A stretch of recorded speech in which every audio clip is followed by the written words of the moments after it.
अभी सब्सक्राइब करें हमारे चैनल माँ दुर्गा म्यूजिक को और साथ में बेल आइकन जरूर दबाएं ताकि ऑल नोटिफिकेशन आप तक जल्द पहुँचे। नाम का डीजे त्रिपुरारी राज मेन रोड जयनगर। अखन अपने सबसे अच्छी माँ दुर्गा म्यूजिक के शानदार प्रस्तुति।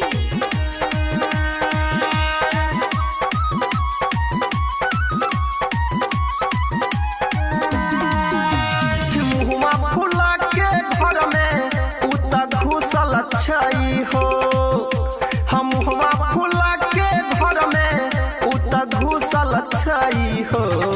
छठी मैया के पावन करैला मौगी रुसल छई हो, छठी मैया के पावन करैला मौगी रुसल छई हो।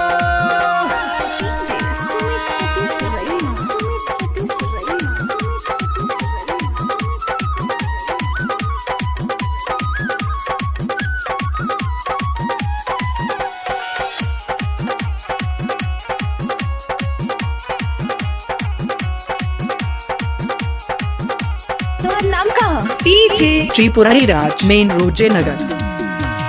केला के घोरला कहै छै हमरा जाई के उता बाजार हो,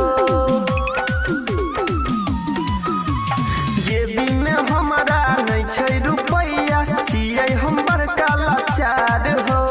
केला के घोरला कहै छै हमरा जाई के उता बाजार हो, खाना नहीं खेलकै भोरे सौत भूखल छई हो, खाना नहीं खेलकै भोरे सौत भूखल छई हो।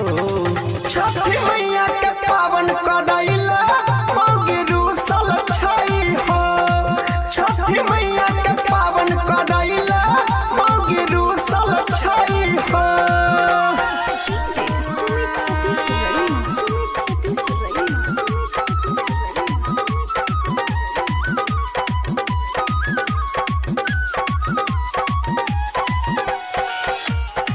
मिक्स बाय डीजे प्रवीण करियोत बाजार।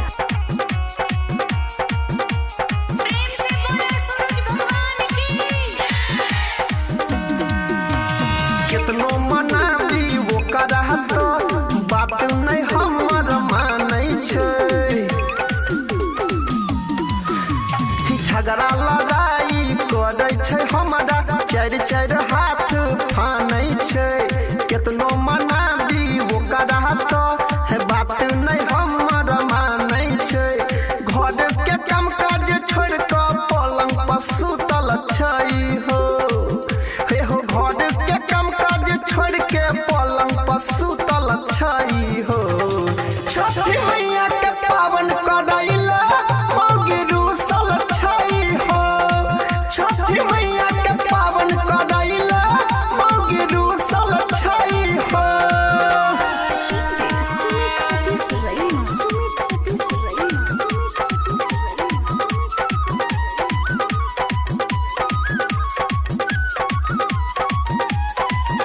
अखन अपने सबसे अच्छी माँ दुर्गा म्यूजिक के शानदार प्रस्तुति। तोहर नाम का डीजे त्रिपुरारी राज मेन रोड जयनगर। शादी के मतलब छै बर्बादी आइ हमरा बुझाइ छहो, कोइर के शादी भैया हो भैया पर बिना बड़ पतताई छहो। शादी के मतलब छै बर्बादी आइ हमरा बुझाइ छहो। राइटर सनी संगे अनिल भक्ति में जुटल छई हो, हो गायक अनिल संगे सनी भक्ति में जुटल छई हो।